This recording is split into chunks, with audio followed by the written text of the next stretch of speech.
Welcome along to our Community Elements show, and we've been listening to Brian's Good News, but we come on to our second community element now, and we're getting straight to the heart of the matter.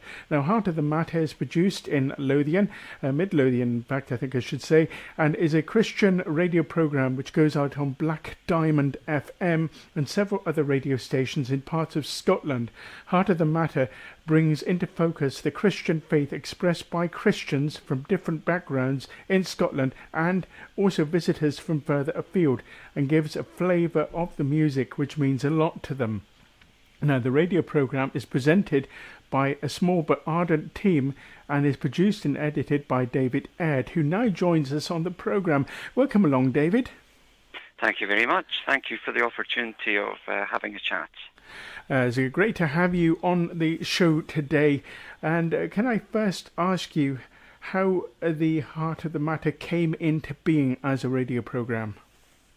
Yes, it started just over 11 years ago, Easter 2007.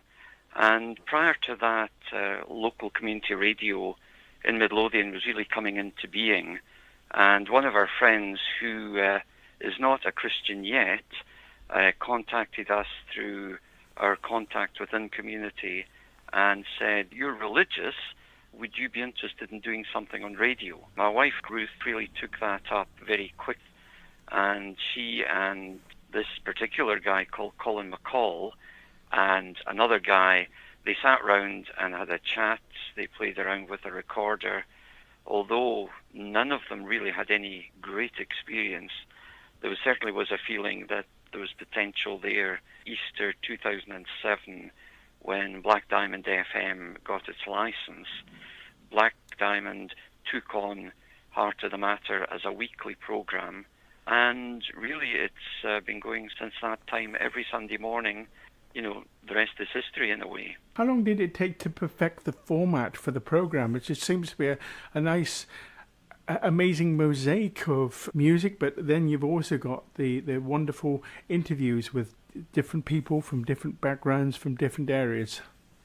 Yes, I suppose it is still developing, and each program is always slightly different.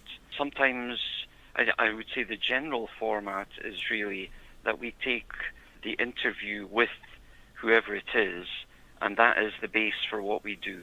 We enjoy music, we have a wide variety of music, and I suppose if you like to liken it to Radio 4's Desert Island Discs, it's a little bit like that, but without the pressure of the person being interviewed having to come up with the music.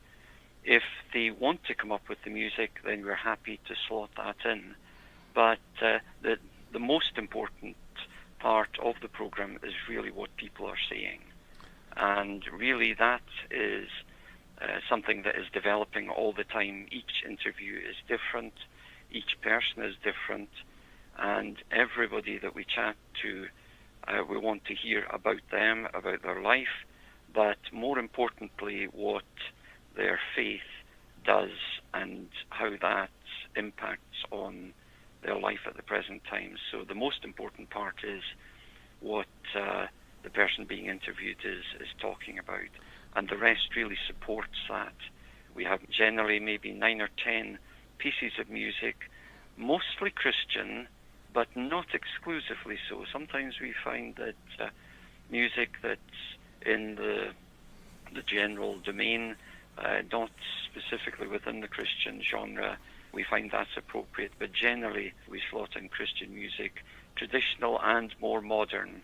And I would say we are developing it all the time. We started off with absolutely no knowledge. None of us had any radio experience at all, but we did have a desire to do something that would further the gospel and allow people to realize that the gospel isn't something that is just kept for church. It's something that impacts on people's lives, and it makes a difference, and it is in fact good news. Definitely. So you really almost tailor your music then around the person that you're speaking to, not so that they have to choose the music, but that what they say governs what type of music you put out.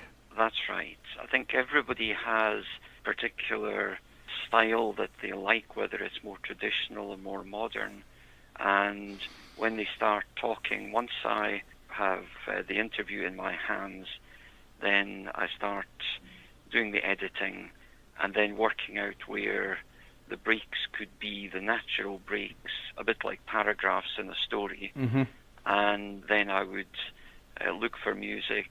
And really initially when we started off, I was round the charity shops looking for CDs, and that was a very fruitful source of really getting a good bank of yes. music. But now we're very, very fortunate because we get feeds in from Integrity Music and one or two other sources, and we get MP3s being sent in to us. We just see whether or not the music that's being sent in is appropriate. We've just got that total freedom, which is absolutely great. Excellent. Did you have to buy your own editing equipment? Well, when we started off, because it was part of Mid Lothian community, Mid Lothian community gave us a recorder which was really ours to use when we wanted it. We had it full time, we kept it and used it. And then as things moved on, we felt it was more appropriate for us to purchase a couple of recorders, which we did. And we gave back the recorder to the community so that they were able to use it. So we were very fortunate. What I do is I've obviously got a program that I use to make the program up. And again, that was given by the community. So there was a very minimal amount of finance required, but a fair bit of input when it comes to time and that sort of thing. But we were very, very fortunate to have the support of the community and to be able to use that, Mm-hmm. in the way that we wanted. Can I ask you quickly about your team? How big is your team that you work with? I'd say the team, we're a very small team. We've got really 8 people at present, but we do have 1 or 2 people who dot in and dot out. So some people write for the program. We do have usually a thought for the week, and we've got people from the Scottish Fellowship of Christian Writers who do a little bit of writing for us, and we've got other people who slot things in now and again. But the main team would be 2 involved in the technology side, and they're the ones that have been involved in getting Heart of the Matter on the web at heartofthematter.biz. We then have 3 people who do interviews. We have Andrew Don, who's an associate minister. We've got Harvey Stalker, who, well, in his day job, he was chief inspector of schools. And we've got my wife, who's a nurse. So depending on who's being interviewed, we try and slot the right person to be involved with that. Andrew Don's wife, Fiona, she keeps our diary and keeps us in order when it comes to just everything being in place and people being informed and reminded about interviews.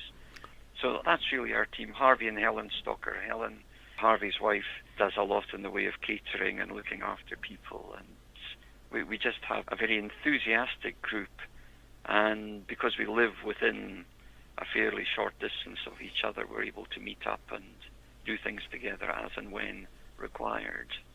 What has been the team's or your most favourite person to interview? I think that's always an incredibly difficult question, because over the nearly 12 years we've had a different person each week.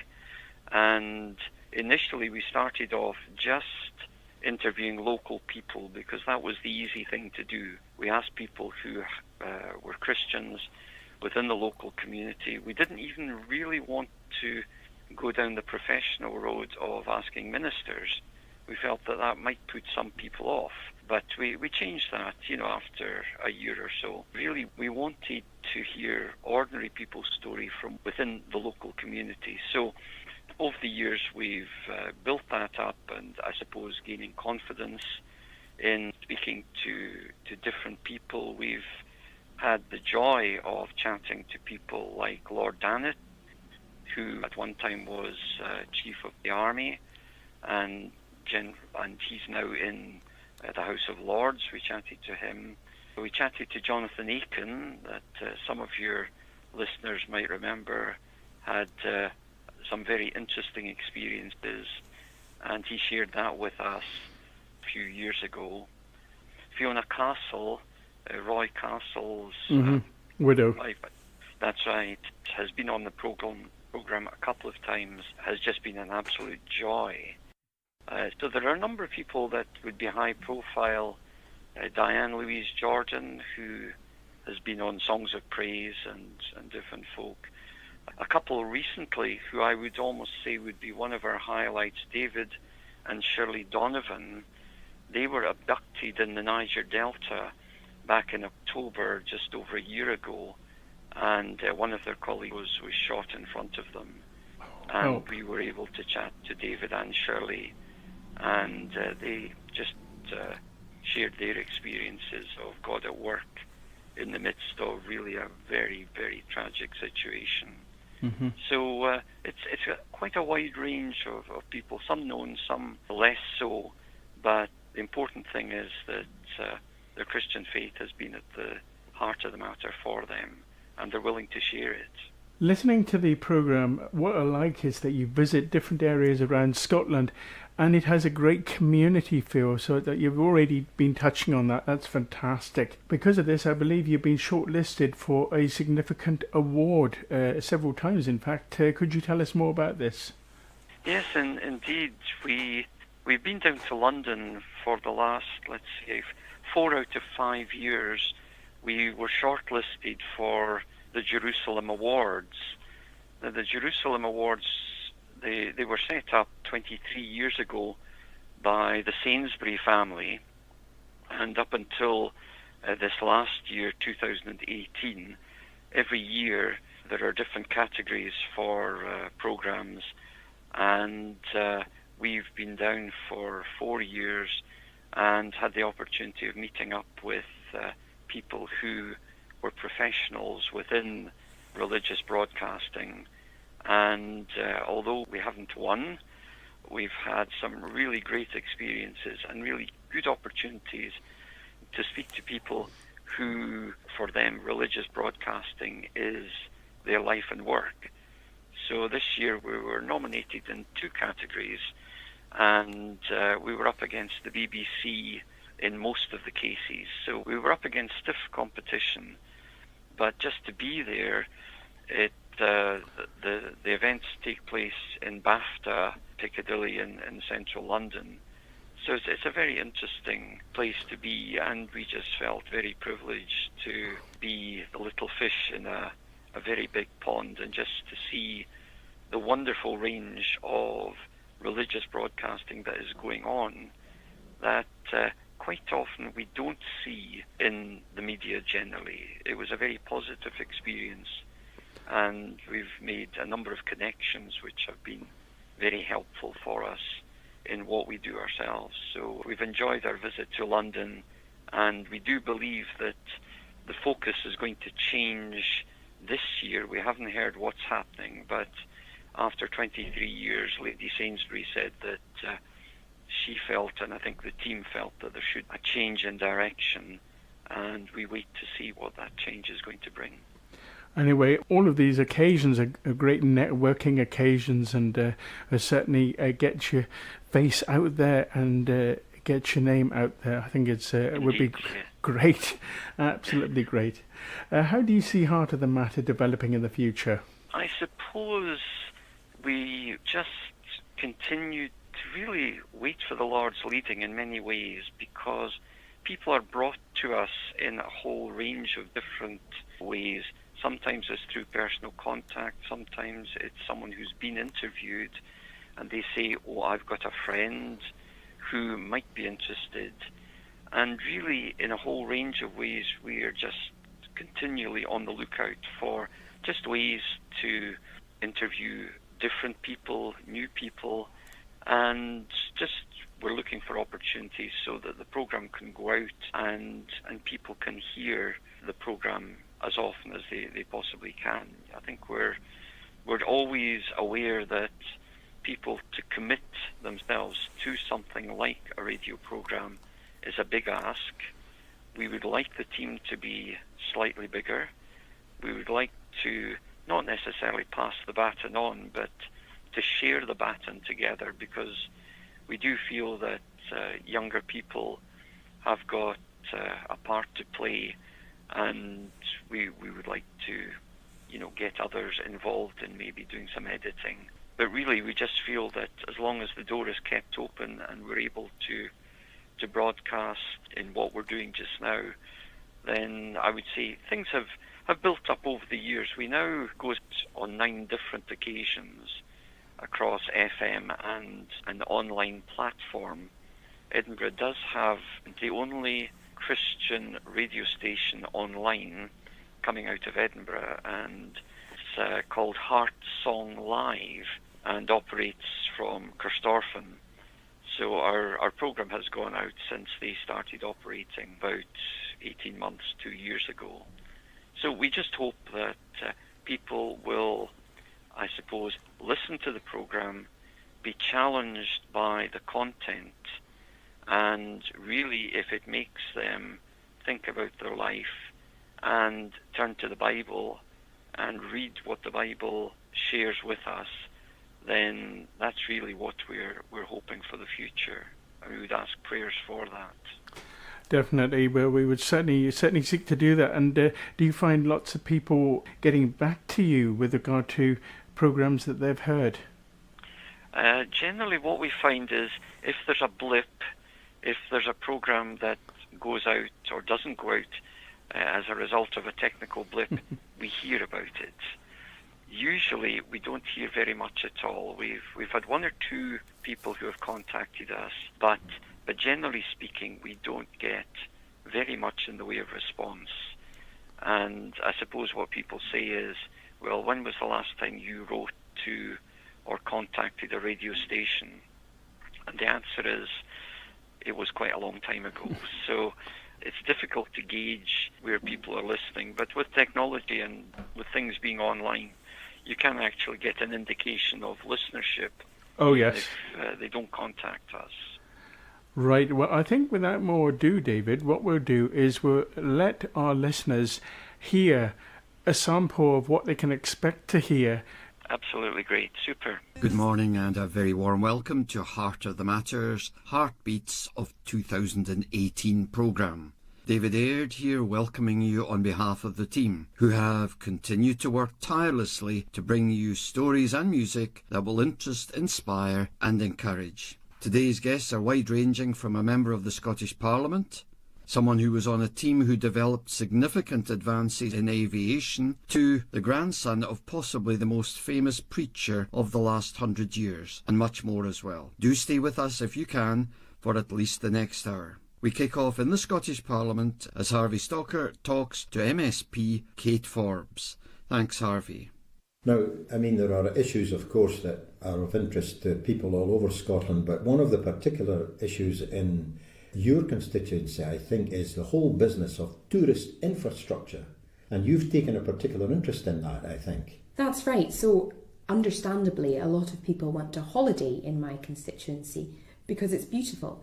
But many of them come because they think it will be remote and isolated, and little do they know that when they turn up, everybody else had the same idea and they're surrounded by people. And, we don't presume that anybody wants us to build a motorway right through Skye, because people come for the windy single-track roads. But unfortunately, it does mean that it's harder to get about and you've got far more people clogging up the roads. And so the challenge for government is, how do they ensure that when they build and fund infrastructure, they do so in such a way that doesn't ruin the place itself? So yes, investing in roads, trying to support businesses, trying to support entrepreneurs to look at the increasing demand and maybe start a new business. Well, that's clearly an important matter. Now, have you got the Gaelic? Ha big an Gaelic acum, yes, which means I've got a little Gaelic. So when we were home in Scotland, we were all sent to Gaelic medium education, which thoroughly confused the Indian education authorities. Of course. That's why these British kids could hardly read or write in English. Gaelic comes in useful, beautiful language, and you still have communities in my constituency that would speak it. My mother used to listen to the news in Gaelic. She hadn't a word of Gaelic. She just liked the sound. Well, I don't doubt that it is beautiful to listen to. Gaelic music as well. Yes. It's got a beautiful lilt to it. And the mouth music that you hear at the Mod, for example. That's right, pure Stabile. Yes. Quite wonderful. Yeah. And then, of course, I now am involved with the Free Church and psalm singing, and again, it's this beautiful lilt to it. Well, Kate, thank you very much for sharing with us. There are so many issues that are alive and kicking in modern Scotland, and you've got energy and enthusiasm. I think we sense that in the way you speak, and we just wish you well. And I think, importantly, we can see that you are quite strongly of the view that Christians and Christian faith, they have a very important contribution to make to the welfare of this country. Am I right in thinking that? Oh, that's completely and utterly true. And I think, if I were to encourage any of your Christian listeners this morning, I'd want to say to them, not to have a siege mentality, not to feel like the world is out to get us, not to feel like we are being cornered and kicked out of the public square. But in fact, to ask ourselves, have we voluntarily vacated that place? Because we have every bit of right, and in fact we have so much to contribute. But I think the temptation is to either go down the route of itching for a fight, to find where we are coming into conflict with others, and to then see that as a form of persecution and to indulge in that. And then on the flip side, to think that we better not mention the C word at all, whether that's church or Christianity, and definitely not the Jesus word. But there's a middle ground, and we have got to work together to recognise that we have been blessed abundantly with a worldview that says every human being is created equal, a worldview that says there is a God, and that although we see so much injustice now, he himself chose to get dirty. He chose to come into our sin-sick world as a human being and face the cold, or the betrayals, to face the poverty. It's always struck me again at the circumstances of Jesus' birth, that he was born in a manger, a smelly, smelly manger. So all human beings created equal, that although there's injustice, we've to muck in. And then thirdly, there's hope. No political ideology delivers the sure and certain hope of the gospel, which is that one day there will be no tears, and there will be no pain, and there will be no injustice. And that isn't just a pie in the sky. That isn't just, if you vote for me, I'll deliver a utopia. That is a sure and certain hope. And we have an obligation as a result of those three things.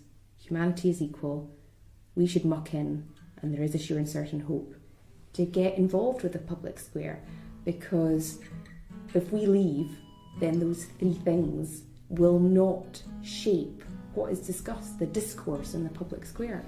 Kate, it's been absolutely lovely to chat with you today, and I'm sure everyone who's heard our conversation will have been really quite inspired that there is a person such as you in our Parliament, thinking and talking the way you do, with such energy and enthusiasm and insight. So thank you very much for being with us. Not at all, it's been a pleasure. Harvey Stalker for Heart of the Matter, talking to MSP Kate Forbes. Now this programme is called Community Elements, and for this community element I've been in conversation with David Aird, who edits the Heart of the Matter programme for Black Diamond FM. Now, I'm very pleased to say, David, that Heart of the Matter will be coming to Gospel for Grampian from Wednesday the 16th of January until the end of March for a trial period. I have a funny feeling, though, it will go on beyond this.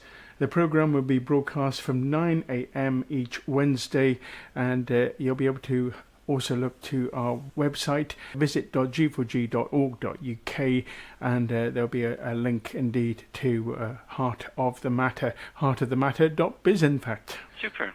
So people can go to heartofthematter.biz, and how else can they contact? Yes, if they go to heartofthematter.biz, within the site there's an opportunity for them to leave a comment or to pick up on any programs from the past. What we found is that sometimes people are short of time and they just want to listen to the interview itself. And so we've made that available, so the interview is there on its own. If people have got a little bit more time, then they're able to listen to the whole program. And the program each week is 58 minutes. Some of the stations that we use, they have Sky News at the top of the hour, so we tailor it to 58 minutes. And obviously, if anyone wants to contact us by snail mail, as they say, obviously Heart of the Matter can be contacted through Black Diamond FM, and that's based in Newton Grange. And if they want to check out the Black Diamond website can be checked out online as well at Gardner Place in Newton Grange. So we're happy to hear comments, we're happy to hear suggestions, and if anyone has got someone that they felt would be really good to interview, we'd be delighted to hear that. We do try really to do face-to-face interviews. We feel that in order to get a flavour of who the person really is, it's good to be in the same room. But Yeah. Occasionally that isn't possible, but we do try to do that. Yeah, always much better if you can. Unfortunately, we couldn't do that in this case, but David Ed, can I thank you very much for coming on the show today, and you'll be able to hear this interview going out once again as a podcast as well. Super. From podcast.g4g.org.uk. Lovely. Okay, thank you, David. Super. I'm delighted to be with you, and we trust our contacts will move forward, and we look forward to that relationship.